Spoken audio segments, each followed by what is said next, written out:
अभी प्रभु यीशु मसीह ने यहाँ एक और बात जो मत्ती 5 अध्याय 11 और 12 में लिखा है, धन्य हो तुम जब मनुष्य मेरे कारण तुम्हारी निंदा करें और सताएं और झूठ बोल बोलकर तुम्हारे विरोध में सब प्रकार की बुरी बातें कहें।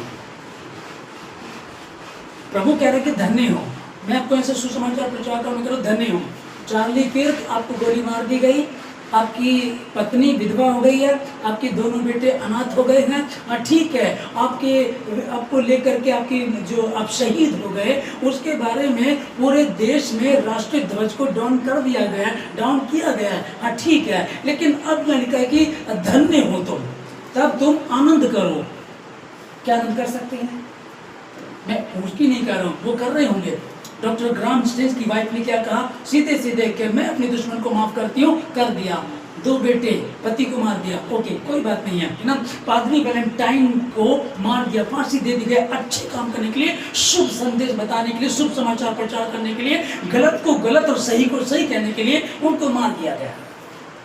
पर अब आपसे बात चल रही है, जितने ऑनलाइन सुन रहे आप लोगों से बात चल रही है, क्योंकि मसीह में हम आए थे, हम तो बीमार थे, बीमारी ठीक हो गई, हमारा तो कारोबार नहीं चलता था, इसलिए मसीह में आए थे। और ज़्यादा ये प्रचार किया जाता है, मसीह में आओगे चंगे, हाँ चंगे हो जाओगे। चंगा करना परमेश्वर के लिए बहुत बड़ी बात नहीं है।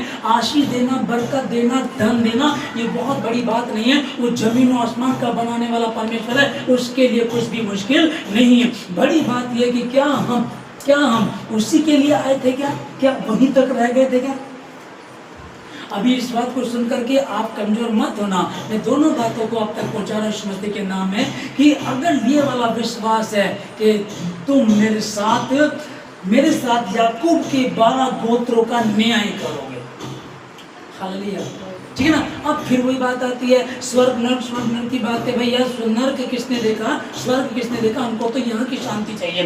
तो ठीक है, जैसा तेरा विश्वास वैसा तेरे साथ हो जाएगा। क्या चाहते हो? प्रभु हमें तो संसार का सुख दे दे, प्रभु दे देगा। मैं आपको बता रहा हूँ, मेरे जीवन को देख करके कई बार मेरे भाई के जो बच्चे हैं, जो मेरे हाथ से पाल पोस करके बड़े किए गए हैं, वो कई बार बोलते हैं आपके जीवन को देखते हैं, ऐसा तो कुछ दिखता ही नहीं है, ऐसा तो कुछ दिखता नहीं है। तो यही बात है कि सब कुछ छोड़कर जब उसके पीछे चल रहे हैं, अभी कहने लगे कि इस हीरो को हम देख रहे हैं, हाँ हीरो तो है ये, लेकिन इसके जीवन में तो कुछ दिख ही नहीं रहा। हमें पता है अंत होगा, एंड होगा और विजय हमारी होगी। शुरुआत कैसी, उसकी चिंता मत करना और आगे आप देखिएगा।